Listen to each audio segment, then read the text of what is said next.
ओम आदि गुरुवे नमः. श्री स्वामी समर्थ. जय जय स्वामी समर्थ. स्वामी भक्तांनो, गुरु माऊलीचे असेच प्रेमळ संदेश आपल्यापर्यंत पोहोचावे यासाठी आपल्या चॅनलला सबस्क्राईब करा आणि बेल आयकॉन नक्कीच ऑन करा. स्वामी भक्तांनो, स्वामी म्हणतात, माणसाने किती डोळे झाकले तरी देवाचे डोळे मात्र उघडेच असतात. म्हणून समजू नका की आपल्याला कोणी पाहणार नाही. तुम्ही माणसांच्या डोळ्यात धूळ फेकू शकता, पण देवाच्या कधीच नाही. कर्माचा हिशोब झाल्याशिवाय राहत नाही हे मात्र निश्चित. म्हणून कर्म चांगले करा आणि स्वतःचा कर्माचा हिशोब वाढवा. बाकी आपले स्वामी सर्व काही बघून घेतील आणि सर्व काही त्यांच्या हातात आहे. म्हणून तुम्ही सर्व काही त्यांच्यावर सोपवून द्या. आणि स्वामींवर विश्वास असेल तर व्हिडिओला एक लाईक नक्कीच करा आणि कमेंटमध्ये श्री स्वामी समर्थ, जय जय स्वामी समर्थ असं नक्कीच टाईप करा. स्वामी भक्तांनो, आवश्यकतेपेक्षा जास्त मिळतं त्याला नशीब म्हणतात, आणि सर्व काही असूनही रडवतं त्याला दुर्दैव म्हणतात, आणि थोडं कमी असूनही आनंद देतं त्याला आयुष्य असे म्हणतात. आणि असं आयुष्य तुम्ही समाधानी आणि चांगल्या रीतीने जगायचं आहे. झाडाच्या खाली घातलेले पाणी सर्वात उंच पानांपर्यंत पोहोचते. त्याच प्रकारे प्रेमपूर्वक निस्वार्थ केलेले कर्म परमेश्वरापर्यंत पोहोचते. सेवा सर्वांची करावी, पण अपेक्षा कोणाकडूनही करू नये, कारण सेवेची खरी परतफेड परमेश्वरच करू शकतो, माणूस कधीच करू शकत नाही. म्हणून फक्त परमेश्वराची सेवा आपल्याला मनापासून नक्कीच करायची आहे.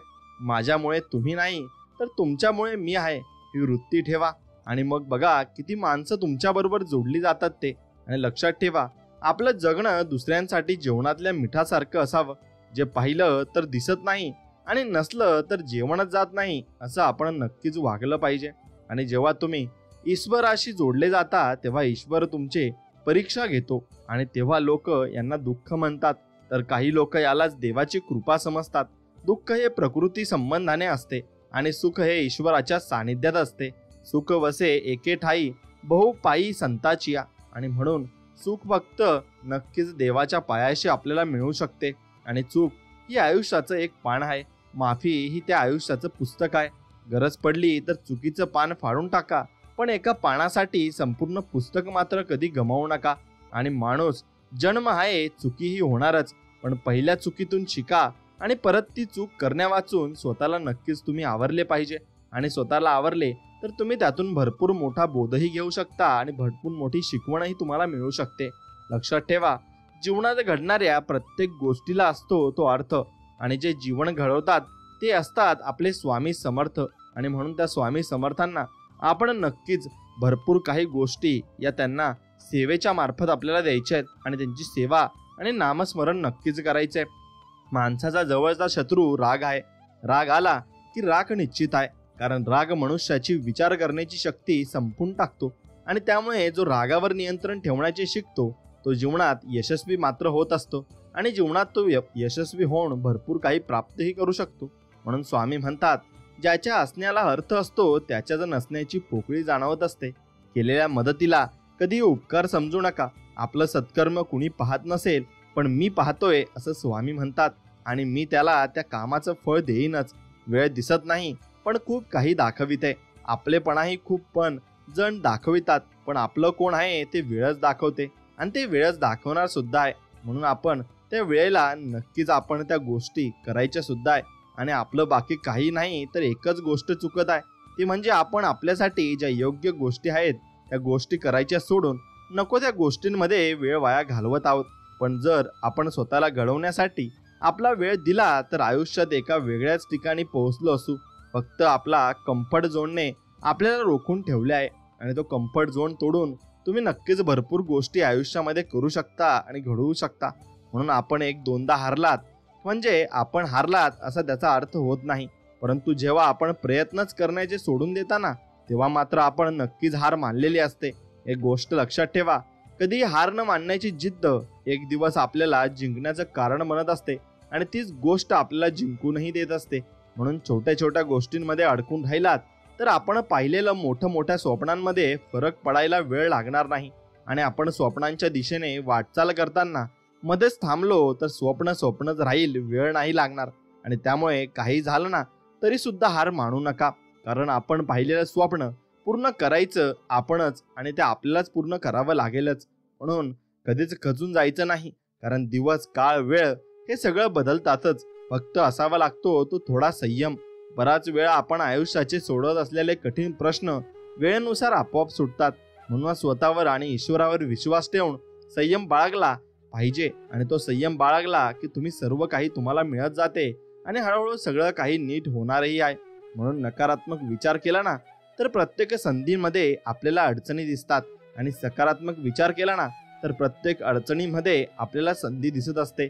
आणि त्या संधीचं सोनं करायचं काम हे आपल्या हातात असतं आणि तेच तुम्हाला करायचंय. म्हणून हेतू चांगला असतो तेव्हा कामाच्या सुरुवातीलाच अर्धे यश आपल्याला मिळून जाते, आणि ते यश मिळवण्यासाठी आपल्याला वायफळ खर्च हा करावा लागत नाही. म्हणून कुणी तुमच्या पाठीशी असो किंवा नसो, तुमच्या स्वतःवरील विश्वासावर ठाम राहा. तुम्हाला कुणाच्या मदतीची गरज कधीच भासणार नाही. आणि कठीण परिस्थितीतून बाहेर पडण्यासाठी ज्ञानासोबतच तुम्ही ती परिस्थिती कशी हाताळता हे पण तितकेच महत्त्वाचे असते. आणि अपयश नावाच्या रोगासाठी आत्मविश्वास आणि अथक परिश्रम ही जगातील सर्वात गुणकारी औषधे आहेत, आणि ती औषधे तुम्ही नक्कीच बाळगली पाहिजे. आणि मित्रांनो, जीवनात जर स्वतःचे अस्तित्व निर्माण करायचे असेल तर कठीण परिस्थिती, आव्हाने यांना सामोरे जाऊन शून्यातून विश्व निर्माण करावे लागेल. आणि मान सन्मान मागून मिळत नाही तर तो कमवावा लागतो, आणि तो कमवण्यासाठी आयुष्यात काहीतरी वेगळं मात्र करावे लागेल. आणि भाग्य संधी देते, पण कठोर परिश्रम, मेहनत नक्कीच यश मिळवून देत असते. आणि ज्ञानी माणसांची संगत आणि यशस्वी लोकांचे मार्गदर्शन आपल्या जीवनात नक्कीच चांगले बदल घडवून आणू शकते. आणि प्रत्येक अपयश एका नवीन सुरुवातीची संधी व दिशा देते. आणि म्हणूनच वृत्ती स्वच्छ आणि उद्दिष्ट योग्य ठेवून एखादे कार्य केल्यास कोणत्या ना कोणत्या रूपात आपल्याला मदत ही मिळतच असते. आणि घड्याळाच्या काट्यावर नाही तर स्वतःच्या कष्टावर विश्वास ठेवा. वेळ बदलते आणि बदलवता पण येते, फक्त आपल्याला ती बदलवता आली पाहिजे. आणि यशस्वी होण्यासाठी चुकणे आणि शिकणे दोन्ही महत्त्वाचे असते. प्रयत्न करत राहा. जे करायचे आहे ते एका दिवसात होणार नाही, पण एक दिवस नक्कीच होणार आहे हे मात्र निश्चित. आणि प्रश्न कुठलाही असो, कधीच एकटा येत नाही. तो उत्तराला बरोबर घेऊनच येत असतो, आणि उत्तर त्याच्या सोबतच असते. आणि अखंडपणे चालू असणारा नदीचा पाण्याचा प्रवाह पर्वतालाही फोडून स्वतःचा मार्ग निर्माण करतो. त्यामुळे प्रयत्न करणे कधी सोडू नका. आणि आत्मविश्वासाने केलेल्या कोणत्याही कार्याला संकटाची भीती नसावी, कारण संकटे ही तुमच्या आत्मविश्वासाची परीक्षा घेण्यासाठी येतात. आणि जो या परीक्षेला सामोरे जातो तो आयुष्यात यशस्वी होतोच हे मात्र नक्की. आणि ते करा जे जग करण्याची हिंमत दाखवत नाही, कारण या जगात खेळाडू खूप आहेत. तुम्ही जे खेळ खेळणारे आणि जिंकणारे गेम चेंजर व्हा, आणि मग तुम्हाला सर्व लोक मान सन्मान नक्कीच देतील. आणि एकाग्र चित्ताने केलेले कोणतेही काम हे आपल्याला यश मिळवून देते, कारण जिथे समर्पण, त्याग, कष्ट असते तिथे परमेश्वर तुम्हाला मदत नक्कीच करत असतो. आणि कोणताही निर्णय घेत असताना तो तुम्ही स्वतः घ्या, कारण आयुष्य तुम्हाला जगायचे आहे. दुसऱ्यांच्या निर्णयाने आयुष्य जगाल तर स्वतःची ताकद तुम्हाला कधीच समजणार नाही आणि उमजणारही नाही. म्हणून स्वतःचे वेगळेपण सिद्ध करा, कारण दुसऱ्याची नक्कल करणाऱ्यांची नोंद इतिहासात ठेवत नाही, आणि इतिहास ते थांबवूही शकत नाही. प्रत्येक स्थितीला वेगवेगळा मनुष्य, वेगवेगळी लोकांची नोंद ही त्याला ठेवावी लागत असते. म्हणून संधीची वाट बघताना निराश कधी होऊ नका, पण जेव्हा मिळेल ना तेव्हा स्वतःला असे सिद्ध करून दाखवा की संपूर्ण जग तुमच्या बरोबर नतमस्तक नक्कीच होईल. आणि जुनी कार्यपद्धती, तंत्रज्ञान यात आपल्याला बदलत्या काळानुसार बदल करावाच लागेल. आणि जर आपण आपल्या कार्यपद्धतीमध्ये बदल स्वीकारले तरच आपण आपल्या क्षेत्रांमध्ये यशस्वी होऊ शकतो, आणि निश्चित आपण चांगली कामगिरी पार पाडू शकतो. म्हणून कितीही हुशार लोकांसोबत बसा, पण अनुभव मैदानात उतरल्याशिवाय कधीच येत नाही. आणि देवाने सर्वांना आयुष्य हिऱ्यासारखे दिले, फक्त अट एक घातली की डिझेल तोच प्रयत्न करेल, आणि झिजेल ना तोच चमकेल, आणि तोच पुढे सुद्धा जाईल. म्हणून महत्वाकांक्षा ध्येय असल्याशिवाय माणूस मेहनत करत नाही, आणि मेहनत केल्याशिवाय महत्वाकांक्षा ध्येय पूर्णही होत नाही हे मात्र निश्चित. आणि जीवनात जर कठीण प्रसंगांना सामोरे जावे लागले तर निराशा होऊ नका, कारण कठीण रस्तेच सुंदर ठिकाणी पोहोचत असतात, आणि सुंदर मार्ग ते आपल्याला काढूनही देत असतात. म्हणून परिस्थिती कशी असू द्या, पण जिंकण्याची आशाच इतकी तीव्र ठेवा की जिंकण्याशिवाय दुसरा पर्यायच तुमच्याकडे उरला नाही पाहिजे. आणि तुम्ही नक्कीच जिंकण्याकडे लक्षही दिले पाहिजे.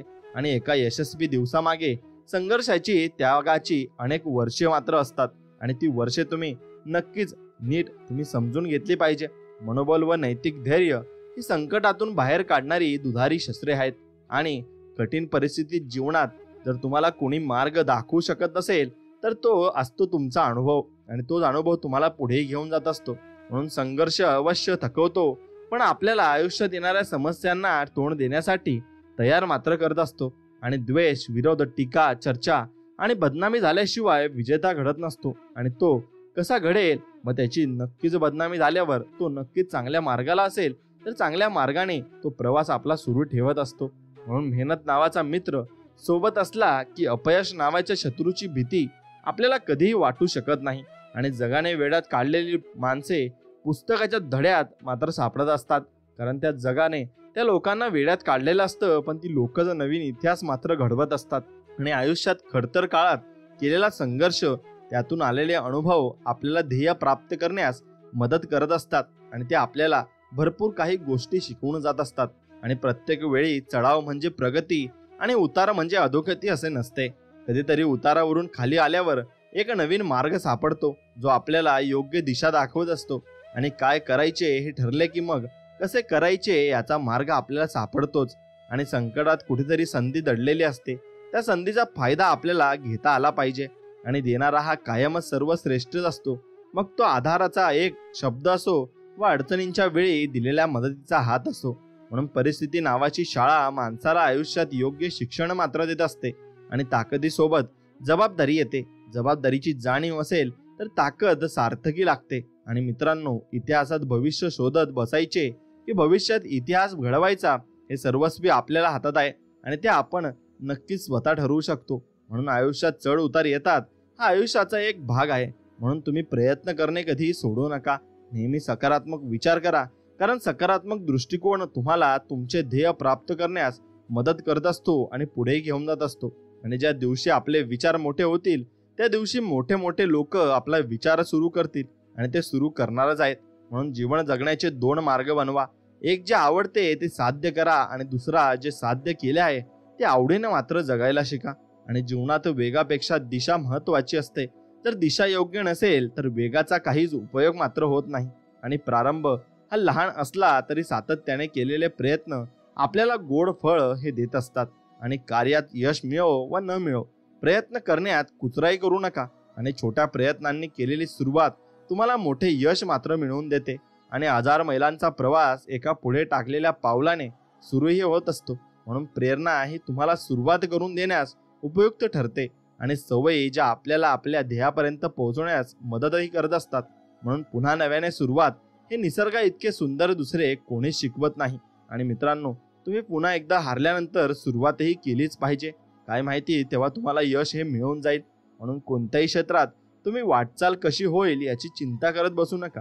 कारण सूर्य रोज मावळताना दिसतो, पण कधीच तो मावळत नाही. कारण तो आपलं पृथ्वी त्याच्या भोवती फिरत असते. म्हणून जे आहे त्याबद्दल आभार माना, पण जे मिळवायचे आहे ना ते मिळवल्याशिवाय कधीही तुम्ही शांत बसू नका. आणि संधी अनेकदा आपले दार थोठावत असते, ती पकडणे आणि तिचा वापर करणे हे आपल्याच हातात असते. आणि हे आपण समजून घेतले पाहिजे. हातावरच्या रेषा बदलायच्या असतील तर मेहनतीवर विश्वास ठेवा. आणि जर प्रयत्न तगडे असतील तर नशिबालाही वाकावे लागते, इतकेच लक्षात ठेवा. आणि हे लक्षात ठेवले तर संपूर्ण जग तुमच्या पाठीशी नक्कीच उभं राहील. आणि अपयश संध्याकाळी विसरून जायचे असते, कारण उद्याची येणारी सकाळ ही तुम्हाला एक नवीन संधी असते आणि यशापर्यंत पोहोचण्याची. आणि जी गोष्ट तुम्हाला आव्हान देते तीच गोष्ट तुमच्यात बदल घडवू शकते, हे मात्र निश्चित. आणि पराभवाने माणूस संपत नाही, प्रयत्न सोडतो तेव्हा तो पूर्णपणे संपत असतो. आणि आधी केले मग सांगितले हीच आचार पद्धती तुम्हाला नेतृत्व पदाला पोहोचवेल. आणि नक्कीच तुम्ही काही गोष्टी कराल त्याच्या अगोदर त्याची बोल नक्कीच तुम्ही तुमच्या तोंडून काढू नये आणि कुणाजवळही बोलू नये. एकदा दिवस किती वाईट असला ना तरी 24 तासात तो संपतच असतो. त्यामुळे दुसऱ्या दिवशी परत उठून अजून जोमाने आपण प्रयत्न केलेच पाहिजे आणि आपले प्रयत्न अजून वाढवलेही पाहिजे. आणि वाईट लोकांमुळे तुम्ही चांगले बनण्याचा प्रयत्न कधीही सोडू नका. आणि कधीही तुम्ही चांगल्या मार्गाला लागा आणि चांगले बनण्याचा तुम्ही प्रयत्न नक्कीच मनापासून केला पाहिजे. आणि ध्येय एवढे मोठे निवडा की त्यासमोर येणारी संकटे लहान वाटू लागतील. त्या संकटांना तुम्ही न डगमगता सामोरे नक्कीच गेले पाहिजे. आणि आपण आज ज्या वेदना अनुभवतो ती आपली उद्याची शक्ती असते. आणि ती शक्ती आपल्याला पुढे घेऊन जाण्यासाठी मदत करत असते. म्हणून तुमच्या मनातील भीतीचा आणि शंकांचा सामना करा. एक दिवस जग तुमच्या समोर नक्कीच असेल आणि तुम्हाला नक्कीच मुजरा करेल. म्हणून आपल्या कर्तृत्वाची उंची मोठी असेल ना, तर तिथे नशिबाला पण कमीपणा आपल्याला घ्यावाच लागतो आणि ते नशीब पण आपल्या समोर झुकतही असते. म्हणून जर तुमच्याकडे आरंभ करण्याचे धैर्य आहे तर तुमच्याकडे यशस्वी होण्याचे धैर्य सुद्धा असतेच. आणि तुम्ही ज्याची इच्छा ठेवता ते तुम्हाला मिळत नाही, तुम्हाला ते मिळते ज्यासाठी तुम्ही काम करत असता. आणि तुम्ही काम करत असता ती गोष्ट तुम्हाला मिळाली की तुम्हाला अत्यानंद आनंद होत असतो. आणि जगण्याच्या चक्रव्यूहात वादळे यायलाच हवीत, त्याशिवाय आपली क्षमता समजणार नाही हे मात्र निश्चित. आणि अपयशामुळे नाही तर स्वतःवरच्या अविश्वासामुळे स्वप्न अपूर्ण राहतात. आणि विचार करण्यात वेळ घालवण्यापेक्षा प्रयत्न करण्यात वेळ घालावा. आणि विचार करण्याने माणूस खचतो तर प्रयत्नाने प्रगतीच्या मार्गावर तो पोहोचत असतो. म्हणून तुमच्यावर असणाऱ्या ओठांना तुमच्या कार्याची स्तुती करायला मजबूर नक्कीच करा. आणि स्वतःच्या परिस्थितीला जी माणसे स्वतःची ताकद बनवितात ती माणसे आयुष्यात कधीही अपयशी मात्र होत नाही. आणि तुमच्या स्वप्नांच्या दिशेने आत्मविश्वासाने पुढे जा. आणि तुम्ही ज्या आयुष्याची कल्पना केली आहे ते आयुष्य नक्कीच मनापासून जगा. संकटे आल्यावर लपून काही होत नाही, त्यांना ठामपणे जो तोंड देतो तो खरा बाजीगर मात्र असतो.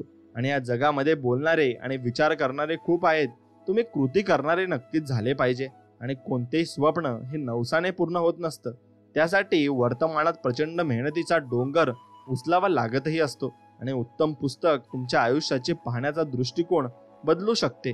म्हणून पुस्तकही तुम्ही वाचलेच पाहिजे. आणि ते पुस्तक वाचल्याने ज्ञान तुम्हाला भरपूर मिळतही असते. आणि काळीज कधीच दगडासारखं नसतं. मनावर झालेल्या अन्याय व अत्याचारांमुळे त्या मनुष्याच्या संवेदना दगडासारख्या अविचल होऊन जात असतात. आणि एखाद्याला आयुष्यात उभे करण्यासाठी पैसाच लागतो असं काही नाही. त्या व्यक्तीला यशाचा योग्य मार्ग दाखवून साथ देणे म्हणजे आयुष्यात उभे केल्यासारखंच आहे. आणि काही जणांना घर सोडून वृद्धाश्रमात नाईलाजाने जावं लागतं, तर काही जणांचं वृद्धाश्रम हेच हक्काचं मात्र घर असतं. आणि आपण तसं कधी करू नये. मित्रांनो, जीवन हा एक खेळ आहे, त्यात तुमची सरशी असो वा नसो तुम्हाला तो खेळावाच लागतो. जिंकलात तर तुमची वा वा आणि हरलात तर मान खाली घालून गप्प निघून आपण जायला पाहिजे. पण त्या नक्कीच जीवनासोबत आपण लढायला मात्र शिकलं पाहिजे. आणि पाण्याचा पूर आल्याशिवाय नदीचा काठणकाठ स्वच्छ होत नाही. आणि विचारांचा साठलेला कचरा मन भरून आल्याशिवाय रीता होत नाही. म्हणून मनही तुमचे कधीतरी भरूनही आले पाहिजे. आणि आपल्याला आयुष्यात सगळंच मिळत गेलं असतं तर कमवायची ताकद आणि किंमत आणि गमवायची भीती कोणालाच कळली नसती. म्हणून रक्तांच्या नात्यांना मानपान द्यावा लागतो, पण मनाने जोडलेल्या नात्यांना चेहऱ्यावरची एक छोटीशी स्माईल ही पुरेशी मात्र असते. आणि आपल्या अडचणी कुणाला किती सांगाव्यात हे सुद्धा आपण आपलंच ठरवलं पाहिजे. कारण आपण अडचण दुसऱ्यांसाठी तमाशा बनून जात असते. आणि कुटुंब वाटून घेण्यापेक्षा आपली जबाबदारी नक्कीच तुम्ही वाटून घ्या. आली की घरचं घरपण टिकून राहतं. आणि म्हणून भलेही प्रगती थोडी कमी झाली तरी चालेल, पण आपल्यापासून कोणते नुकसान झाले नाही पाहिजे. आणि अशी भावना ज्यांच्याजवळ असते ना, तो योग्य प्रगतीच्या वाटेवर मात्र असतो. आणि पैसा येईल जाईल, पण हे वय आणि वेळ कधीच परत येणार नाही. आणि म्हणून आपल्या जोडीदारासोबत आहे तो वेळ नक्कीच तुम्ही प्रत्येक क्षण भरभरून जगायला हवा. आणि आठवड्यातून एकदा तरी आपल्या जोडीदारासाठी वेळ तुम्ही नक्कीच काढायला हवा. आणि सुखी जीवनासाठी नुसते घर चांगले असणे गरजेचे नाही, तर त्या घरात चांगले वातावरण नक्कीच असणे गरजेचे चांगले आहे. आणि यशस्वी व्यक्तींच्या यशोगाथा वाचत बसाल ना, तर उत्कृष्ट वाचक व्हाल. पण त्यांच्या गोष्टी अंमलात आणाल तर तुम्ही महान बनून जाल आणि तुम्हाला कोणी रोखूही शकणार नाही. म्हणून तसंच तुम्ही करायला हवं. आयुष्यातील काही निर्णय चुकत नसतात, तर ते शिकवत असतात. आणि एकतरी स्वप्न असे बाळगा जे तुम्हाला सकाळी लवकर उठायला आणि रात्री जागून मेहनत करायला प्रेरणा मात्र देत राहील. आणि खांद्यांना आव्हाने पेलायची सवय झाली की पावले आपोआप संघर्ष नक्कीच करू लागतात. आणि कोणतेही यश सहजासहजी मिळत नाही. आयुष्यातल्या अनेक आनंदाकडे पाठ फिरवून वर्षानुवर्षे साधना करावी आपल्याला लागत असते. आणि तुमचा मार्ग वेगळा आहे याचा अर्थ तुम्ही नक्कीच सर्वांपेक्षा पुढे जाणार आहात. आणि मित्रांनो, सोन्याची पारख सोनं कापून घासून आणि तापून होते, तसेच माणसांची पारख गुणाने, त्यागाने आणि चारित्र्याने होत असते. म्हणून एकाच वेळी 1000 ध्येय ठेवण्यापेक्षा 1000 वेळा एकच ध्येय ठेवा. तुम्ही यश तर मिळवणारच, पण यशाचा इतिहासही तुम्ही घडवलाच पाहिजे. आणि रात्रीचा अंधार किती मोठा असू द्या, सकाळचा सूर्य प्रकाश घेऊनच आपल्याजवळ नक्कीच येत असतो. आणि जर तुम्हाला सर्वोत्तम व्हायचे असेल तर तर इतर कोणीही करत नाही इतकी मेहनत तुम्हाला करावी लागेल. आणि जीवनामध्ये इतकी मेहनत केली तर तुम्हाला यश हे नक्कीच मिळणार आहे. आणि केवळ स्वप्ने पाहून काही होत नाही. ती पूर्ण करण्यासाठी धोरण आखायला हवे आणि ते धोरण आखले त्यानुसार कार्य सुद्धा करायलाच हवे. तुमचे अपयश एक वेळ स्वीकारले जाऊ शकते, परंतु तुमची प्रयत्नच केला नसेल तर मग ते अमान्य आहे आणि ते कधीच स्वीकारलं जाऊ शकत नाही. आयुष्यात धडपड आणि पडझड तर चालूच राहते. मग आपण धडपड का सोडायची? आपण प्रयत्न करत राहायचे आणि प्रयत्न करत करत यश हे नक्कीच मिळत असते. तुमचा एक निश्चय तुमच्या जीवनाचा अवघड मार्ग भविष्यात सोपा करून टाकतो. आणि कर्तव्याशी एकनिष्ठ असणारी माणसे जीवनात कधीही अपयशी मात्र ठरत नाही. तुमचे आदर्श तुमचे स्पर्धक होईपर्यंत परिश्रम नक्कीच करत राहा आणि खडतर काळात तुम्ही तुमच्या प्रयत्नांना अधिक धार चढवली पाहिजे. मित्रांनो, संकल्पवान ध्येयावर विश्वास असणारी 4 माणसे जरी असली तरी इतिहास बदलू शकतात आणि ती पुढेही जाऊ शकतात.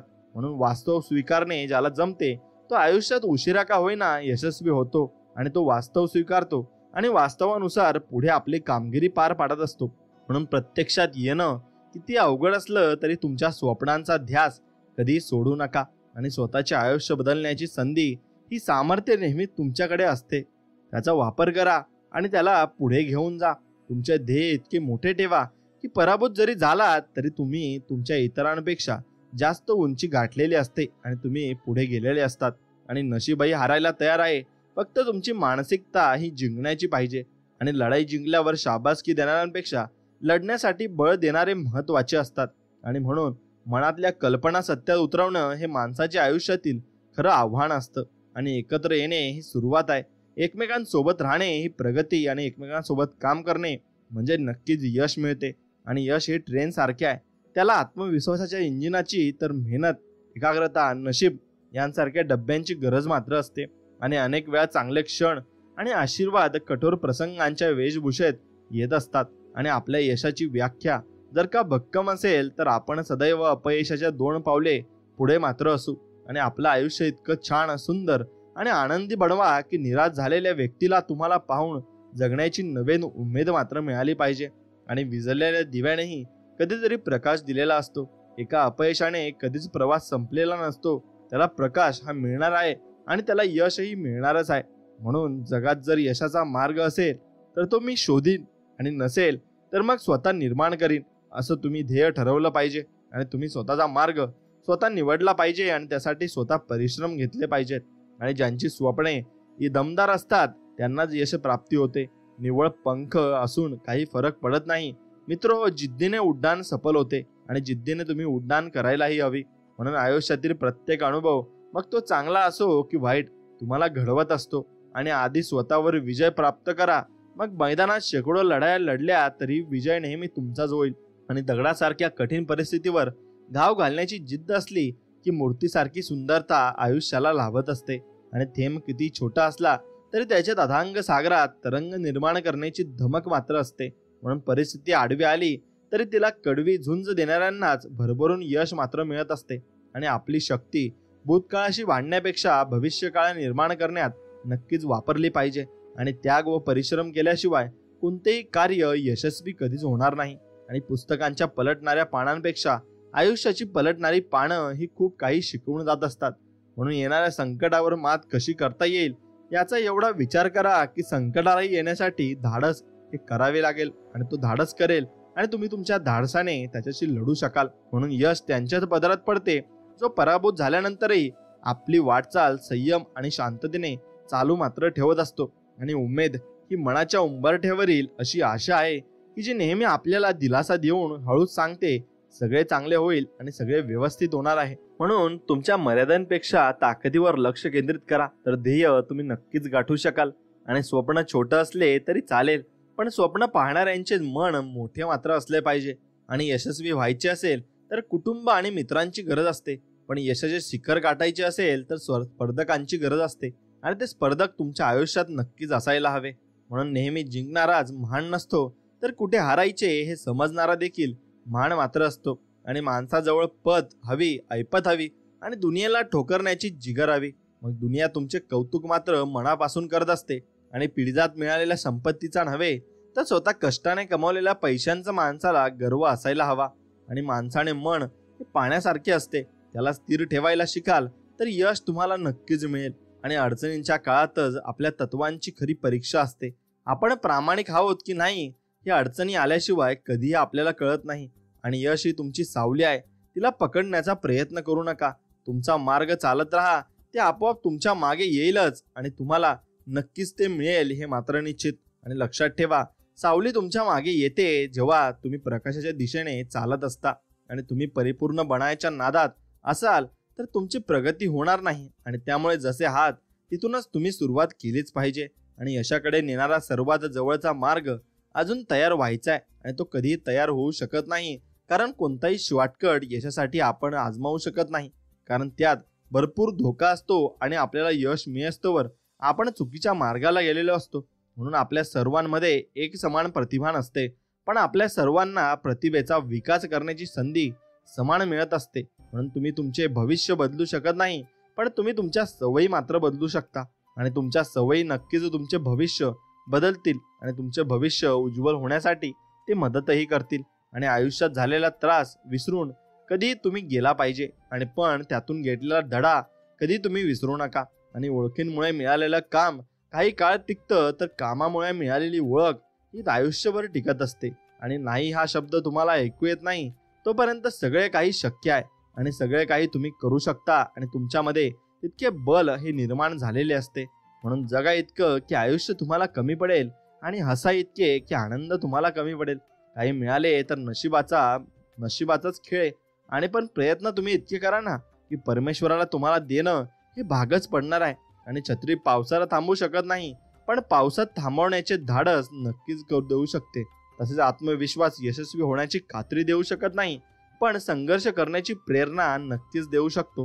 म्हणून जोपर्यंत जीवन आहे तोपर्यंत शिका, कारण अनुभव हा जगातील सर्वश्रेष्ठ शिक्षक मात्र असतो आणि तो सर्व काही आपल्याला शिकवत असतो. म्हणून एक चांगले डोके आणि चांगले हृदय ही जोडी नेहमीच विजयी ठरत असते. आणि आपली सर्वात मोठी चूक म्हणजे हार मानणे. आणि यशस्वी होण्याचा सर्वात चांगला मार्ग म्हणजे प्रत्येक वेळी अजून एकदा प्रयत्न करणे. म्हणून नियती जेव्हा तुमच्या हातून काही हिरावून घेत असते तेव्हा त्यापेक्षा अधिक काहीतरी देण्यासाठी तुमच्या हाताची ओंजळ ती रिकामी करत असते. म्हणून निर्धार पक्का असलेला माणूस गंजलेल्या एका हत्यारानेही काम करू शकतो, पण आळशी माणसाभोवती उत्तम हत्यारांचा संच असूनही तो काम करू शकत नाही. म्हणून आत्मविश्वास ही एक अशी गोष्ट आहे ज्यामुळे असाध्य गोष्ट सुद्धा साध्य होऊ शकतात. आणि यशस्वी व्यक्ती आणि इतरांमधील फरक हा ताकदीचा नव्हे तर इच्छाशक्तीचा असतो. म्हणून मित्रांनो, अहंकारापेक्षा नम्रतेचे मोल खूप महान असते. आणि हीच नम्रता माणसाला यशाच्या शिखरावर पोहोचवत असते. आणि आपल्याविषयी वाईट बोलणारे बरेच लोक असतात, त्यांच्याकडे लक्ष द्याल तर विखुरले जाल. मन शांत ठेवून पुढे जाल तर यशस्वी मात्र नक्कीच व्हाल. आणि कष्ट ही प्रेरक शक्ती आहे जी माणसाची क्षमता तपासते आणि त्याला विकासाच्या मार्गावर नेत असते. म्हणून अशक्य स्वप्न तेच आहे ज्याचा तुम्ही पाठलागच केला नाही. आणि आयुष्यात काही काळ वाईट काळ चालू असेल तर आयुष्याचं पुस्तक बंद करू नका. फक्त पान बदला आणि नवीन धड्यापासून तुम्ही सुरुवात करायला शिका. आणि आपल्यामधील विश्वास पर्वतालाही हलवू शकतो, परंतु आपल्यामधील शंका आपल्यासमोर पर्वत उभाही करू शकते. म्हणून आपण कोणावर किती शंका घ्यायची आणि कोणावर किती विश्वास ठेवायचा हे स्वतःलाच ठरवायचे असते. आणि आयुष्यात तेच आहे जे अपयशानंतरही यशाकडे धावत असते आणि ते भरपूर काही मिळवून देत असते. म्हणून प्रयत्न करताना पराभवाची शक्यता असते, पण प्रयत्न केले नाही तर 100% पराभव हा होतच असतो. आणि एक वेळ मान मिळाला नाही तरी चालेल, पण स्वाभिमान कधी गहाण टाकायचा नाही, कारण ती तुमची सिद्धता आहे आणि ती तुम्हाला मिळवायची असते. म्हणून यशस्वी माणसे आपल्या यशासाठी किंवा अपयशासाठी परिस्थितीला, माणसांना, नशिबाला दोष देत नाही. ते स्वतः प्रयत्न करतात आणि यशस्वी होत असतात. म्हणून गती येण्यासाठी आपले चरण आणि प्रगती होण्यासाठी आपले आचरण खूप महत्त्वाचे असते. पूर्ण करण्याची जिगर असेल तरच मग स्वप्न बघण्यात अर्थ आहे, नाहीतर मग तुम्ही त्यासाठी नुसतंच बळजबरीने लढत असाल तर त्याला काही अर्थ उरत नाही. आणि विचार करून नाही मिळत स्वप्नांचे शहर, चालण्याची जिद्द सुद्धा पाहिजे आणि ध्येय गाठण्यासाठी. आणि ते चालण्याची जिद्दच तुम्हाला यश मिळवून देत असते. आणि योग्य क्षणाची वाट बघण्यासाठी संयम असणे ही जीवनातील सर्वात अवघड परीक्षा आहे. आणि तुलना हे तुम्हाला करावी, पण कधी कोणाची अवहेलना कधी करू नये, कारण आपण जे पेरत असतो तेच मात्र उगवत असते. आणि पाणी धावत म्हणून त्याला मार्ग सापडतो, त्याचप्रमाणे जो प्रयत्न करतो त्याला यशाची, सुखाची, आनंदाची वाट ही सापडतच असते. आणि आयुष्यात आज येणारा प्रत्येक धडा तुम्हाला उद्याच्या परीक्षेसाठी तयार करत असतो. आणि दुसऱ्यांसाठी काम करण्यापेक्षा स्वतःचे साम्राज्य निर्माण करणे केव्हाही चांगले असते. आणि स्वतः आपण त्या कामाला नक्कीच वेळ सुद्धा देतो असतो आणि त्या कामामध्ये रममाण होऊन जात असतो. म्हणून दुसऱ्यांचे सुख पाहण्याची क्षमता ज्यांच्याकडे असते त्यांची प्रगती साक्षात देव सुद्धा कधीच थांबवू शकत नाही. आणि स्वतःच्या परिस्थितीला कधीच दोष देऊ नका. लक्षात ठेवा, कोळशाच्या खाणीतच हिरे मात्र सापडत असतात. आणि तोपर्यंत कष्ट करत राहा जोपर्यंत तुम्हाला स्वतःची ओळख करून देण्याची गरज कधी पडणार नाही आणि तुमची ओळख ही सर्वत्र असेल. आणि मित्रांनो, रात्र नाही स्वप्न बदलते, दिवा नाही वाद बदलते. मनात नेहमी जिंकण्याची इच्छा असावी, कारण नशीब बदलो ना बदलो पण वेळ मात्र नक्कीच बदलत असते. आणि अपयशाच्या कठीण खडकाखालीच या यशाच्या पाण्याचा झरा मात्र असतो. आणि लोकांना वाटणारे एका रात्रीत मिळणारे यशासाठी कित्येक वर्षे संघर्ष हा करावा लागत असतो. आणि प्रेमळ स्वभाव व प्रामाणिकपणा या दोन गोष्टींमुळे साधे व्यक्तिमत्व सुद्धा श्रेष्ठ ठरत असते. आणि प्रयत्न सुरू केले की यशाच्या वाटा आपोआप गवसतात. आणि स्वतःच्या मनगटावर विश्वास असणाऱ्याला दुसऱ्याच्या सामर्थ्याची भीती कधीच वाटत नाही. आणि सामर्थ्याला हरवण्याचे धाडस नियती सुद्धा करत नाही. म्हणून मित्रांनो, जीवनात यश मिळवायचे असेल तर मेहनतीवर विश्वास तुम्हाला ठेवायला लागेल. नशीब तर जुगारात आजमावले जाते आणि जुगार खेळूनच आपण ते नक्कीच आजमावू शकतो. म्हणून क्षेत्र कोणतेही असो, कष्टाला कधी पर्याय नाही. आणि कष्ट प्रामाणिक असले की यशालाही पर्याय नक्कीच उरत नाही. आणि मित्रांनो, एक गोष्ट लक्षात ठेवा, प्रकृती तुम्हाला जिथे जिथे नेईल तिथे तिथे पूर्णपणे विश्वास ठेवून चालत राहणं हे तुमच्या दृष्टीनं गरजेचं आहे. आणि तेच तुम्ही केलं पाहिजे. आणि स्वामी जिथे नेतील आणि स्वामी जे करायला लावतील ते तुम्हाला नक्कीच करावंच लागेल. म्हणून स्वामींवरती पूर्ण विश्वास असेल तर नक्कीच व्हिडिओला एक लाईक करून कमेंटमध्ये श्री स्वामी समर्थ असं नक्कीच लिहा. आणि मित्रांनो, कोणताही आडमुठेपणा न करता, त्यामध्ये कोणताही अडथळा न आणता शांतपणे तिचं बोट धरून वाट चालत राहा. कारण अगदी थोडासा आडमुठेपणा किंवा थोडासा अडथळा सुद्धा तुमच्यासाठी आत्मज्ञानाची दारं बंद करू शकतो. म्हणून प्रकृतीसोबत तुम्ही चालले पाहिजे आणि प्रकृतीसोबत भरपूर काही गोष्टी तुम्ही समजून घेतल्या पाहिजे. जीवनात एक गोष्ट लक्षात ठेवा, फक्त परमानंदासाठीच प्रत्येकजण जन्माला येतो असं नाही. जन्माला येताना प्रत्येक माणूस हा सुरुवातीला निरागस असतो, निष्पाप असतो. आजूबाजूचा समाज हा अनेक दरवाजे तुमच्यासाठी बंद करून ठेवत असतो, फार क्रूरपणे वागत असतो. एवढंच काय, परंतु समाज मन हे फार फार विचित्र असतं.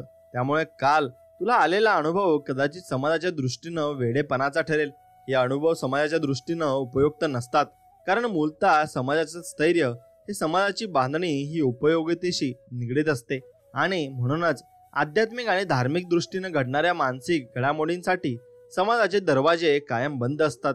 आणि संपत्ती, सत्ता, प्रतिष्ठा यासाठी सारी महत्वाकांक्षा एकवटून ठेवायचं काम समाज करीत असतो. आणि धार्मिक गोष्टींमध्ये फार थोडी माणसं अगदीच पारंपरिक मार्गाने कालक्रमता करताना दिसतात. आणि म्हणून धार्मिक म्हणवणारा समाजाचा तेवढा भाग सुद्धा पूर्णपणे ऐहिक आणि सांसारिक स्तरावरच कायम राहत असतो. उदाहरणार्थ, अजूनपर्यंत एकही कॅथोलिक पोप त्याच्या अमर्याद परमानंद स्वरूपी अनुभवात जाऊ शकलेला नाही.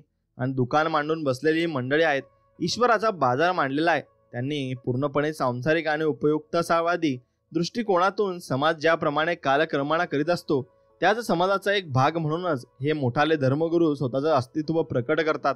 आणि तसं करण्यात त्यांना काहीही अधार्मिक किंवा खोटेपणा वाटत नाही. ते कृत्रिम धार्मिकता, कृत्रिम अध्यात्म निर्माण करतात आणि सामान्य जनता त्या धर्मग्रंथांची फक्त पोपटपंची करत राहते.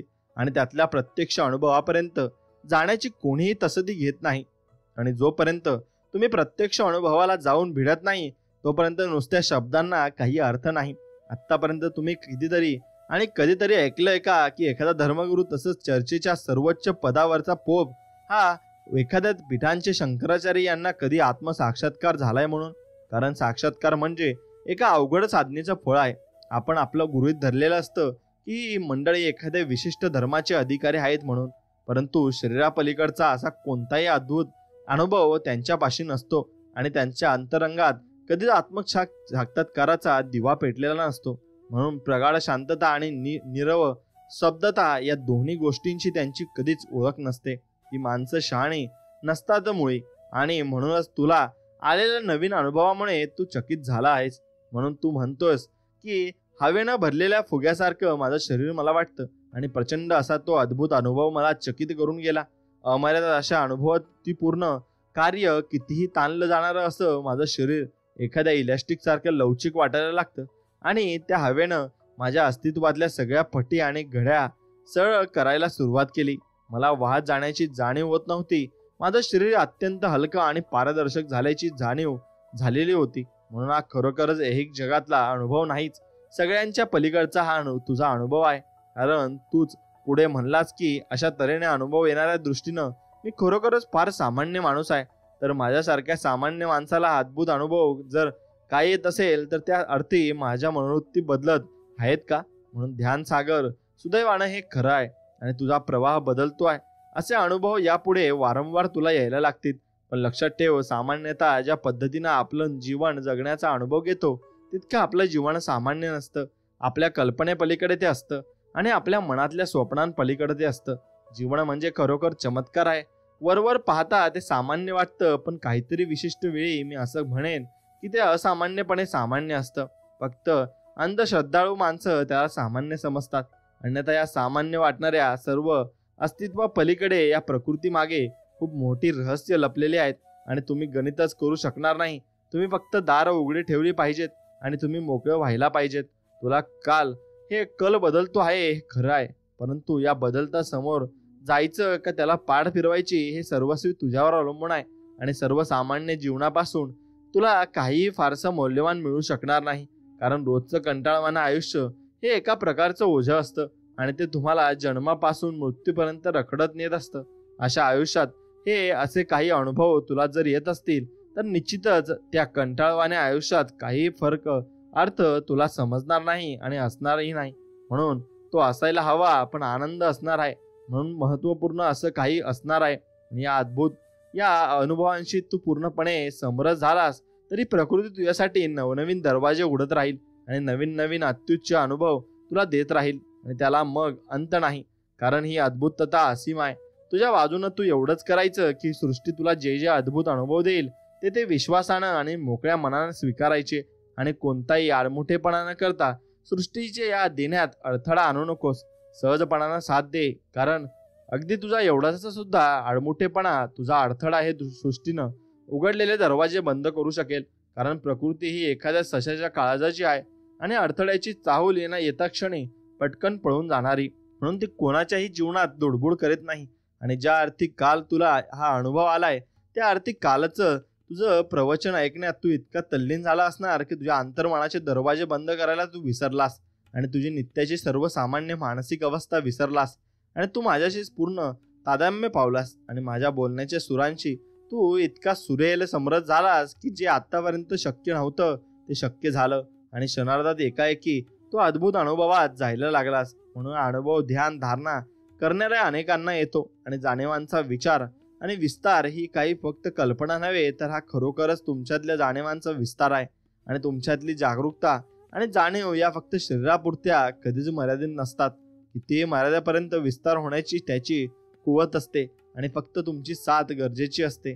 तुमचं केंद्रस्थान तुमच्याजवळ असतं.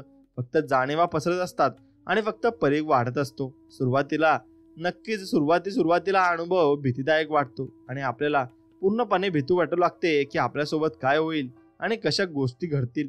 म्हणून याला न भीता तुम्ही फक्त त्या गोष्टींना सामोरे गेलं पाहिजे आणि त्या गोष्टी फक्त तुमच्या मनापासून तुम्ही करून घेतल्या पाहिजे. जेवढ्या जास्त गोष्टी तुम्ही स्वतःने करून घ्याल आणि चांगल्या गोष्टी तुम्ही अनुभवाल तेवढे जास्त तुम्हाला नक्कीच गोष्टी सापडत जातील आणि त्या गोष्टी मिळतही जातील. म्हणून मित्रांनो, तुम्ही ज्या ज्या गोष्टींना कधीही बाळगू शकत नाही आणि कधीही तुम्ही त्या गोष्टी सोडू शकत नाही अशा गोष्टींना प्राधान्य देणं तुम्हाला नक्कीच भावू शकेल आणि त्या गोष्टींना प्राधान्य तुम्ही देऊही शकाल हे मात्र निश्चित. म्हणून त्या गोष्टींना प्राधान्य देत चला आणि प्राधान्य दिलं तर तुम्हाला भरपूर काही गोष्टी या कळायला सुरुवात होईल आणि त्या कळायला सुरुवात झाली की त्या गोष्टींना मग तुम्हाला परत वेळ द्यायला मिळणारही नाही. म्हणून तुम्ही एक गोष्ट फक्त लक्षात घ्यायला हवी आणि ती गोष्ट म्हणजे तुम्ही प्रत्येक गोष्टीला आपल्या अनुभवानं बदलायचं आणि त्या अनुभवानं जर बदललं तर तो अनुभवही तुम्हाला बदलू शकेल. परंतु पहिल्याच पायरीवर तुम्ही धाडसानं निश्चयानं उभे राहिला तर तोच भीतीदायक वाटणारा अनुभव मग नंतर सुंदर असण्याची खात्री पडते. पुन्हा पुन्हा हा अनुभव मिळावासा वाटतो आणि प्रत्येक क्षणी वाट पाहावीशी वाटते. परंतु हा एक एवढासा अनुभव म्हणजे काहीच नाही. हे एका लहान अशी तिरीप आहे आणि असे अनेक मोठे अनुभव पुढे आहेत की तुम्ही कल्पनाच करू शकणार नाही. ते अनुभव प्राप्त होणं खरोखरच शक्य आहे आणि तुमच्या ती कुवतही असते. परंतु समाज तुम्हाला दूर ठेवत असतो. समाजापाशी त्याचं एक कारण असतं. समजा लोक असे परमार्थिक अनुभवात जायला लागले आणि स्वतःच्याच तंत्रीत वावरायला लागले आणि एकाएकी गर्दीत नाचायला लागले तर सर्वसामान्य माणसाच्या दृष्टीनं ते अडचणीचंच ठरणार नाही का? म्हणून श्रीरामकृष्णांच्या बाबतीत असंच घडायचं. श्रीरामकृष्णांच्या उदाहरणात मी यासाठी देतोय की कारण ते आता नुकतेच होऊन गेले आहेत आणि त्यांच्या बाबतीतल्या गोष्टी अगदी दंतकथा वाटाव्यात इतक्या जुन्या काळात ते होऊन गेलेले नाहीत. म्हणून माझ्या संपर्कात अशी अनेक माणसं येऊन गेली आहेत की त्यांच्या कुणी ना कुणी आजोबा पंजोबांनी रामकृष्णांना प्रत्यक्ष पाहिलेलं आहे. त्यामुळे या घटनांना प्रत्यक्ष पुरावे आहेत. म्हणून रामकृष्णांचे शिष्य त्यांना कुठेही बाहेर न्यायला उत्सुक नसत आणि कोणाच्याही घरी एखाद्या समारंभ असला, लग्न कार्य असलं तर रामकृष्णांचे आशीर्वाद घेण्यासाठी घराघरातून त्यांना बोलवणं येत असे आणि त्या समारंभात कुणी सहजगत्या जरी ईश्वराचं नाव घेतलं की रामकृष्ण विचित्रपणे वागायला लागायचे. ना नुसत्या नामोच्चारानं सुद्धा त्यांच्या शरीरात कुठला तरी संचार होत असे आणि मग भर रस्त्यात सरदारीमध्ये ते एखाद्या पुतळ्याप्रमाणे स्तब्ध होऊन उभे राहत आणि सगळे रहदारी ठप्प होत असे. पोलीस येत, रामकृष्ण आपले स्तब्धच. शिष्य पोलिसांना म्हणायचे, आम्ही बरोबर नेतो त्यांना, तुम्ही त्यांना स्पर्श करू नका आणि त्यांचा या अवस्थेचा भंग करू नका. त्या लग्न समारंभात एखादं भक्तिगीत जर का कुणी म्हटलं तर मग रामकृष्ण नाचायला लागायचे आणि गायला लागायचे. संपूर्ण लग्न समारंभात अगदी गोंधळ उडून जायचा, कारण प्रत्यक्ष वधूवरांना सगळेजण विसरून जात असत आणि सर्वांच्या आकर्षणाचा केंद्रबिंदू फक्त रामकृष्ण ठरत. आणि खरोखरच ते स्वतः अतिशय प्रेमळ आणि सुंदर गृहस्थ होते. आपल्या वागणुकीनं आसपासचं वातावरण प्रचंड आनंदानं भारून टाकायचे आणि ते एखाद्या वाळवंटासारखे कोरडे ठणठणीत असे विरक्त योगी नव्हते. ते म्हणजे फुलांनी भरगच्च भरलेली बाग होते. म्हणूनच ते जेव्हा नाचत असत तेव्हा आजूबाजूच्या सगळ्यांनाच त्यांच्या संसर्गानं वेळ व्हायला होत आणि मग सगळेच नाचू लागत. काही वेळा तर वधूवर सुद्धा नाचायला लागतं आणि मध्यभागी रामकृष्ण आपले नाचतायत आणि भोवती हा आपण हल्ला कोळल आणि सामान्य लोकांच्या दृष्टीनं सगळा समारंभ विस्टळून जायचा. लग्न लावायला आलेले भटजी या गोंधळात कुठल्या तरी एका कोपऱ्यात वाळवचून उभे राहत आणि विचार करत, काय करायचं आता, कुणाचं लग्न कुणाचं वर लावायचं. म्हणूनच त्यांचे शिष्य लोकांना विनंती करत असत की कृपा करून गुरुदेवांना बोलावू नका, कारण त्यांची उपस्थिती तुम्हाला त्रासदायक ठरेल. त्यांना थांबवणं हे त्यांच्याही कुवती बाहेरचं आहे. आणि ध्यानसागर खरोखरच त्यांच्या बाबतीत अशा घटना घडलेल्या आहेत आणि अनेक वेळा मनाच्या पूर्ण तंत्रीत संपूर्ण अवस्थेत ते रस्त्याच्या मधोमध पडायचे आणि डोळे मिटलेले आणि हा माणूस पूर्णपणे आतमध्ये पोहोचलेला आणि शिष्यांची अवस्था लाजिरवाणी होऊन जायची. आणि एकदा तर पूर्ण 5 दिवस ते असे ध्यानस्थ गेलेले होते आणि जणू कोमातच गेल्यासारखे. डॉक्टरांनी जाहीर केलं की ते कोमात गेले आहेत आणि शिष्य डॉक्टरांना म्हणाले, रामकृष्ण म्हणजे कोणत्या प्रकारचा माणूस आहे तुम्हाला माहित नाही. हे त्यांचं कोमात जाणं नाहीये, ते आता पूर्ण समाधीत गेले आहेत. आम्हाला किती काळ वाट पाहावीची सवय आहे. संपूर्ण आयुष्यभर वाट पाहावी लागली तरी हरकत नाही. आम्ही वाट पाहू आणि त्यांच्या देहाची काळजी घेऊ. आणि 6 दिवसानंतर ते जागे झाले आणि डोळे उघडले. भरलेल्या डोळ्यांनी शिष्यांना म्हणाले, मला का जागा केलं तुम्हाला माहित नाही, पण माझी बेशुद्धी ही माझी पूर्ण जागरूकता होती. मी जागा होणं म्हणजे जागरूकता नसलेल्या जगामध्ये परत येणं. आणि पतंजलींनीही समाधीची व्याख्या अशीच केली आहे आणि तो खरोखरच पुरातन काळाचा महान योगी होऊन गेला आणि त्यांच्या पुढची पायरी अजून कोणीही पार केलेली नाही. सर्व शक्यता गृहीत धरूनच त्यानं समाधीची व्याख्या निश्चित केली आहे. आणि अशा तऱ्हेने मनुष्य फार फार दुर्मिळ आहे आणि या माणसानं एखाद्याचं संपूर्ण योगांचं शास्त्र विकसित केलं. योगशास्त्र ही खरंच एक पतंजलीची एकट्याची देण आहे आणि एक कणभर सुद्धा गोष्ट त्यानं अनुत्तरित ठेवलेली नाही. म्हणून त्यांच्या योगसूत्रात तो समाधीबद्दल म्हणतो की समाधी म्हणजे स्वप्न नसलेली गाढ झोप आहे आणि तुमचं अस्तित्व हे खोलवर गाभ्यात पूर्ण जागच असतं. फक्त देह हा झोपेच्या अवस्थेत असतो आणि पुढे श्वासोच्छ्वास सुद्धा सावकाश व्हायला लागतो आणि नंतर थांबतो आणि हृदयाच्या ठोक्यांची गती हळूहळू मंद गतीने होत जाते आणि नंतर थांबते. नाडी सुद्धा सापडण्याशी होते. आणि एवढं पण सारं होतं असताना घाबरून जाऊ नका, फक्त वाट पहा. हा माणूस परत या जगात येणार आहे आणि ध्यानधारणा करणारा हा मनुष्य असेल तर त्याच्या बाबतीतही अशी अवस्था म्हणजे कोमा मुळेच नाही. आणि रामकृष्णांच्या बाबतीत तिथे घटनेत 2ऱ्या आणि 3ऱ्या दिवसानंतर मात्र शिष्यांशी बावचळून गेले होते आणि आजूबाजूचे सर्वजण समजवायला लागले की हे कोमातच गेले बहुधा. आणि हृदयाचे ठोके थांबले होते. डॉक्टरांना नाडी लागेना आणि कालकत्त्यातले मोठ्यातले मोठे डॉक्टर म्हणायला लागले की हे गेले आहेत. परंतु रामकृष्णांच्या पत्नी शारदा माता मात्र निक्षून सांगत होत्या, तुम्हाला योग आणि समाधी म्हणजे काय आहे ते माहिती नाही. साक्षात्कारी माणसाचे डॉक्टर अजूनपर्यंत तुम्ही झालेले नाहीत आणि सर्वसाधारण मनुष्यापेक्षा साक्षात्कारी मनुष्याच्या शरीराचे व्यवहार पूर्णपणे निराळे असतात. आणि खरोखर तसंच घडलं. त्या अशिक्षित स्त्रिया पुढे सर्व डॉक्टर खोटे धरले, कारण 6 दिवसानंतर रामकृष्ण परत या जगामध्ये आले आणि त्यांना आश्चर्याचा धक्काच बसला. डॉक्टरांचा विश्वासच बसेना. ते रामकृष्णांना म्हणू लागले, केवळ तुमच्या पत्नीमुळे आज तुम्ही वाचलात, अन्यथा आम्ही तुमच्या अंत्यसंस्कारांच्या तयारीला लागलेलो होतो. तुमची पत्नी खरोखरच अंतर्ज्ञानी आहे खरं. रामकृष्णांना सुद्धा पत्नीबद्दल नितांत आदर होता, त्यामुळे ते तिला आई म्हणायचे आणि विवाहाच्या पहिल्या दिवसापासूनच त्यांच्यात वैवाहिक असं कोणतंच नातं नव्हतं. विवाहापूर्वी ते 13 वर्षाचे असताना त्यांच्या आई वडिलांनी त्यांचा एक मुलगी दाखवली आणि त्या मुलीच्या गावाला जाताना त्यांच्या आईनं त्यांना 3 रुपये दिले होते. मोठ्या शहरात चालला आहेस, काही विकत घ्यावंच लागलं तर घे असं म्हणून ते 3 रुपये दिले होते. ते मुलीकडे गेल्यानंतर प्रमाणे त्या मुलीनं थाळीमध्ये काही मिठाई आणून त्यांच्यापुढे केली आणि रामकृष्णांनी जवळचे 3 रुपये काढले आणि त्या मुलीच्या पायाशी ठेवले आणि तिच्या पायाला स्पर्श करून ते उद्गारले, माते तू खरोखरच सुंदर आहेस. जमलेल्या सर्वांना धक्काच बसला आणि बायको म्हणून दाखवायला आलेल्या मुलीला हा माते असं म्हणतोय, असं का करतोय हा? आणि त्याचे वडील, काका आणि इतर नातेवाईक गोंधळात पडले. त्या मुलीचे आईवडील गोंधळून गेले आणि हा काय वेळाबिडा आहे का काय, आणि या लग्नाला ठोकार हा तरी द्यायचा की नाही?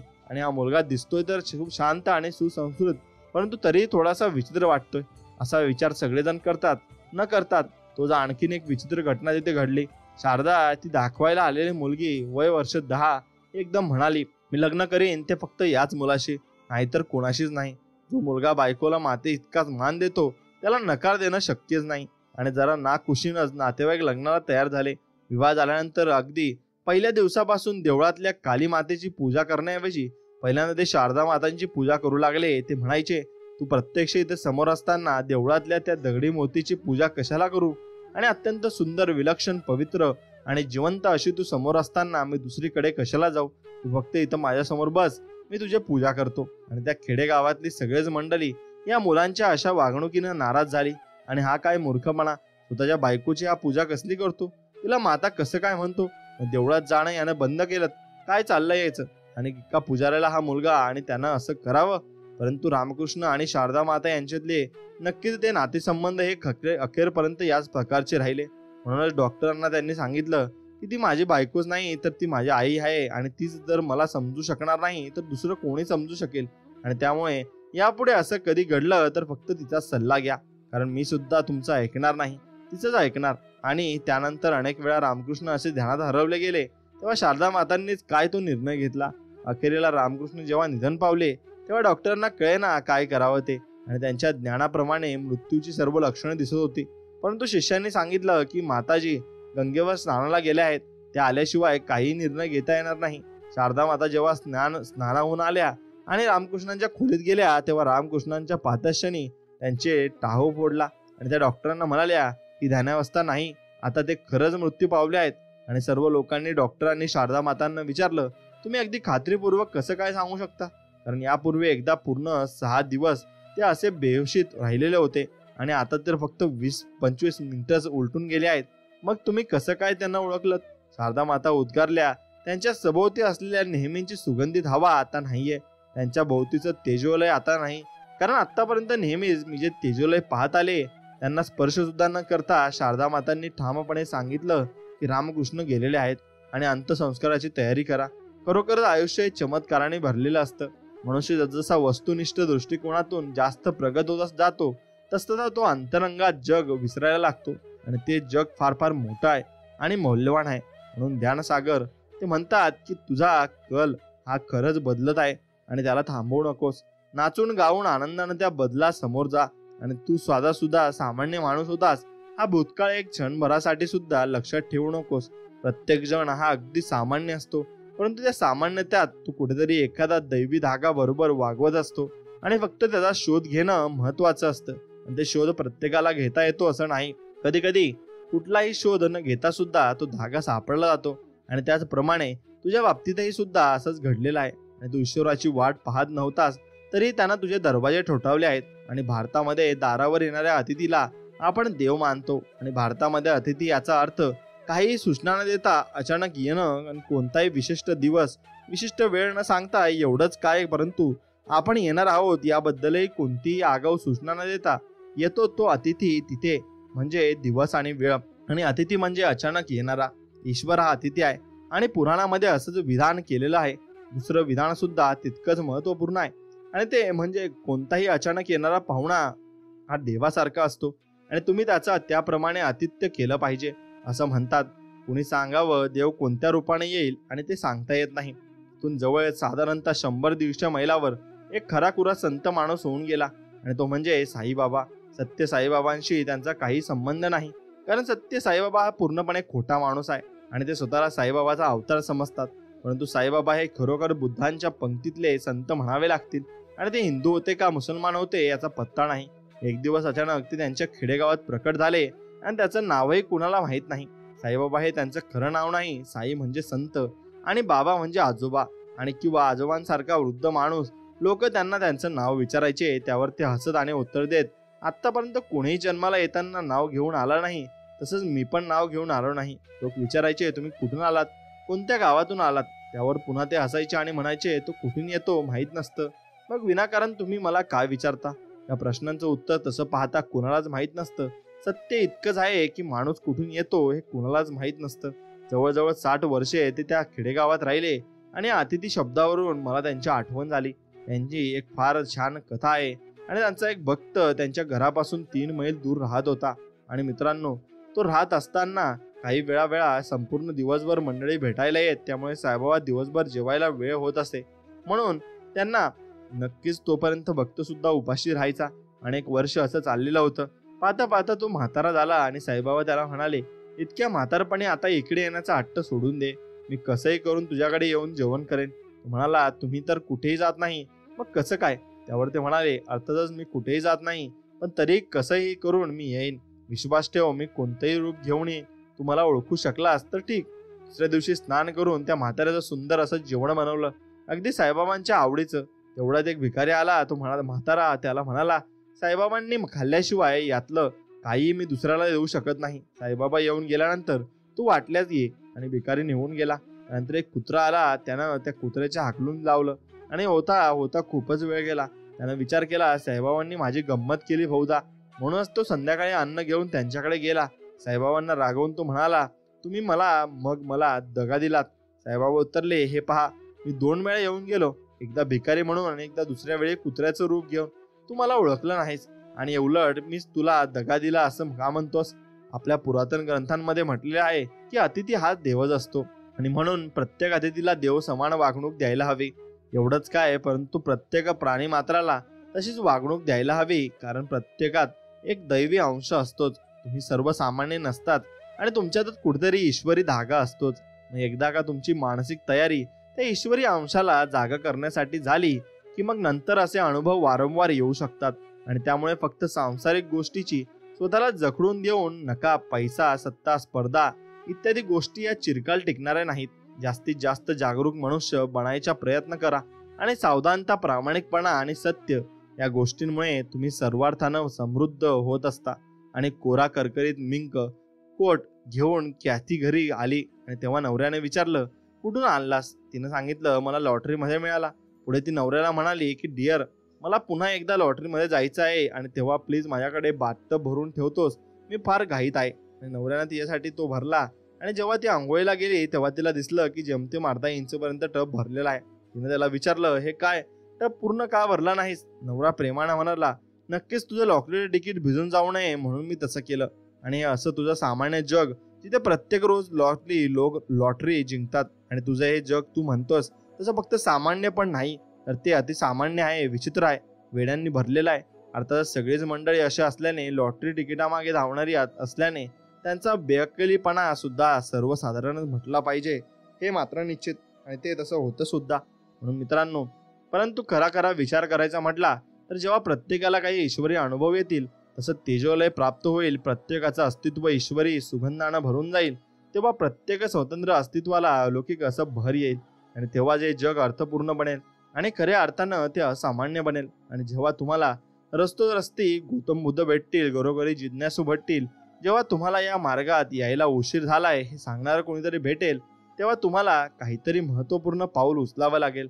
आणि जिथे अनेक मंडळी विलक्षण परमानंदात प्रकाशमय बनून गेली आहेत आणि जिथे तुम्ही अद्यापही लॉटरीचं तिकीट खरेदी करताय, निवडणुका लढवत बसत आहात किंवा पोलीस कमिशनरला मुलाखती देत आहात, आणि ते सुद्धा पुण्यासारख्या या मृत शहरात. आणि म्हणून आम्ही शहराची निवड केली ती म्हणजे एखादं ओएसिस निर्माण करण्यासाठी. अमेरिकेत आम्ही ओरेमॉन शहर निवडलं होतं.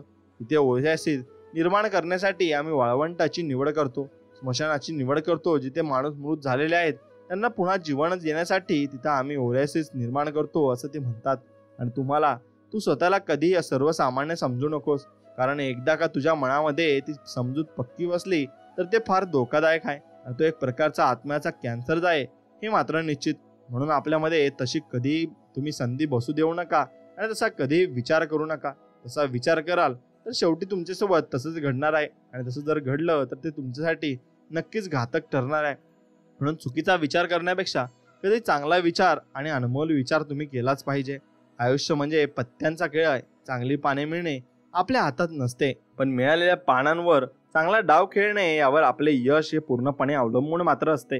आणि सल्ला अपयशी झालेल्यांचा, अनुभव जिंकलेल्यांचा घेऊन आणि बुद्धी स्वतःची वापरून जो आगेकूच करतो तो कधीच मात्र जीवनात हरत नाही. आणि ज्याला संधी मिळते तो नशीबवान, जो संधी निर्माण करतो तो बुद्धिमान असतो, आणि जो संधीचे सोनं करतो तो विजेता ठरत असतो. म्हणून जोपर्यंत चांगले शिक्षण घेणे म्हणजे चांगली नोकरी लागणे हे संकल्पना पालक आणि विद्यार्थ्याच्या डोक्यातून निघत नाही ना, तोपर्यंत तुम्ही नक्कीच नोकरी करत राहाल आणि कधीही काही पाऊल चांगले उचलणार नाही. उजेड करणारी प्रत्येक सकाळ तुम्हाला 2 पर्याय देऊन जाते. झोपून स्वप्न पाहत राहा किंवा उठून स्वप्नांचा पाठलाग तुम्ही करा. आणि कोणत्याही संकटाशिवाय मिळणारे यश हा विजय ठरतो, पण अनेक संकटाशी सामना करून मिळालेला विजय हा इतिहास घडवत असतो आणि तो इतिहास लोकही वाचत असतात. म्हणून मोठं व्हायचं आणि यशस्वी व्हायचंय तर अपमान गिळायला शिका. उद्या मोठे व्हाल तेव्हा हीच अपमान करणारी लोक स्वतःचा मान वाढवायचा तुमची ओळख नक्कीच सांगतील. आणि प्रवाहाच्या विरुद्ध दिशेला तेच पाहू शकतात ज्यांचे निर्धार ठाम असतात आणि ज्यांना कुठले तरी ध्येय गाठायचे असतात. म्हणून नवीन विचार तर दररोज येत असतात, पण त्यांना सत्यात उतरवणे हाच खरा संघर्ष मात्र असतो. आणि माणसं बदलण्यात वेळ वाया घालवू नका. आपली परिस्थिती बदला, बाकी सगळं आपोआप बदलेल हे मात्र निश्चित. आणि आयुष्य हा असा एक व्यापार आहे तिथे एका गोष्टीचा त्याग केल्याशिवाय दुसरी गोष्ट कधीही मिळत नाही आणि संधी कधीही चालून येत नाही. आपण ती आपल्या कार्यातून निर्माण करायची असते. आणि विश्वास स्वतःवर ठेवला तर ताकद बनते आणि दुसऱ्यावर ठेवला तर ती कमजोरी बनत जाते. आणि आत्मविश्वास अशी शक्ती आहे जी पायथ्यावरून शिखरावर पोहोचत असते. आणि प्रत्येक जगज्जेता हा एक वेळी स्पर्धक होता आणि ज्याने परिस्थितीपुढे नकार दिला होता. म्हणून 100 लोकांच्या शर्यतीत पहिले येण्यासाठी 99 लोकांपेक्षा वेगळे काहीतरी करावे लागते. आणि आयुष्यात एवढे मजबूत राहायचे की तिथे कोणाची सुरुवात होणार नाही, तिथे आपली सुरुवात झालीच पाहिजे. आणि आपल्या आयुष्यात खूप सारे पर्याय असतात. हे पर्याय आपल्याला भरकटण्यासाठी असतात, पण किती अडचणी आल्या तरी आपला मार्ग बदलायचा नाही आणि आपला मार्ग आपण तोच ठेवायचा आहे आणि त्या मार्गानेच पुढे नक्कीच चाल करायची आहे. आणि यश हे विज्ञानाप्रमाणे आहे. जर तुम्ही अटीची पूर्तता केलीत आणि त्या अटी तुम्ही मान्य केला तर परिणाम तुम्हाला मिळणारच आहे. आणि कोणी कौतुक करो वा टीका, लाभ तुमचाच असतो. कौतुक तुम्हाला प्रेरणा देऊन जाते तर टीका तुम्हाला सुधारण्याची संधी देऊन जात असते. आणि ज्यांच्या डोळ्यात आत्मविश्वासाचे अंजन असते तो कुठल्याही काळोखातून सहज मार्ग काढू शकतो आणि तो मार्ग काढून नक्कीच नवीन मार्ग निर्माण करू शकतो. म्हणून स्वतःच्या कर्तृत्वावर विश्वास ठेवायला शिका, तरच इतर तुमच्या कर्तृत्वावर विश्वास ठेवतील आणि तुम्हाला जे पाहिजे ते तुम्हाला नक्कीच मिळेल. आणि आयुष्यात यश मिळते तेव्हा कळते की आपण कोण आहोत, पण अपयशी होतो तेव्हा कळते की आपले कोण आहेत. यशस्वी लोकांच्या कथा वाचून प्रेरणा भेटेल. काही शिकायचं तर जे कधी हार मानत नाही त्यांच्या कथा तुम्ही वाचल्याच पाहिजे. आणि जोपर्यंत तुम्ही धावण्याचे धाडस करत नाही तोपर्यंत स्पर्धेमध्ये जिंकणे तुम्हाला अशक्य आहे. आणि पूर्ण जिद्दीने जग बदलण्याची इच्छा बाळगणाऱ्यांपैकी काही मोजकेच हे कठीण लक्ष गाठू शकत असतात. आणि कासवाच्या गतीने का होईना पण रोज थोडी थोडी प्रगती मात्र करा. खूप ससी येतील आडवे, बस त्यांना हरवण्याची हिंमत तुमच्यामध्ये असली पाहिजे.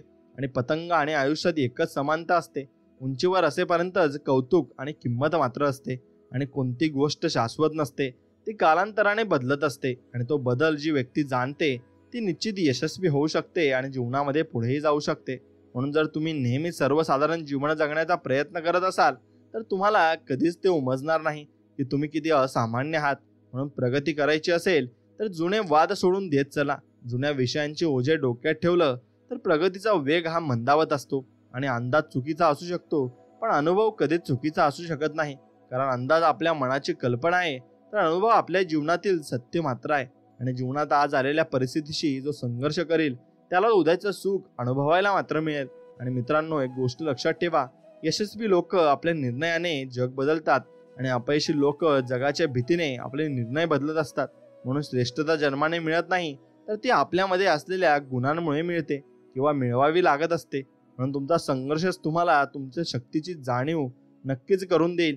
आणि फक्त स्वतःचा विचार करणारे लोक फार थोड्या काळासाठी प्रगती करतात, पण जे सगळ्यांचा विचार करतात त्यांची प्रगती ही कायमस्वरूपी होत राहते. आणि आयुष्य हे बुद्धिबळासारखी असते, तिथे नेहमीच आपल्याला पुढे चालना करत येत नाही आणि कधी परिस्थिती पाहून 2 पावले मागेही टाकावी लागतात. म्हणून आपण आलेल्या अपयशातून काही धडा घेत असू तर ते पण एक यशच आहे आणि ते पण यश आपल्याला मिळू शकते. म्हणून जिव्हाळ्याचे ऋणानुबंध असल्याशिवाय कोणी कोणाचे आयुष्य देत नाही आणि कोणी कोणाचं आयुष्य घडवू शकत नाही. म्हणून या आयुष्यात फक्त स्वामींवर विश्वास ठेवत चला आणि स्वामींची भक्ती करत चला, सर्व काही तुम्हाला प्राप्त होईल. मित्रांनो, व्हिडिओ आवडला असेल तर व्हिडिओला एक लाईक करा आणि कमेंटमध्ये श्री स्वामी समर्थ लिहा. तुमच्या आवडत्या मित्राला व्हिडिओ नक्कीच पाठवा आणि आपल्या चॅनलला सबस्क्राईब करा. भेटूया नवीन एक व्हिडिओमध्ये. तोपर्यंत जय श्रीराम, श्री स्वामी समर्थ, जय जय स्वामी समर्थ.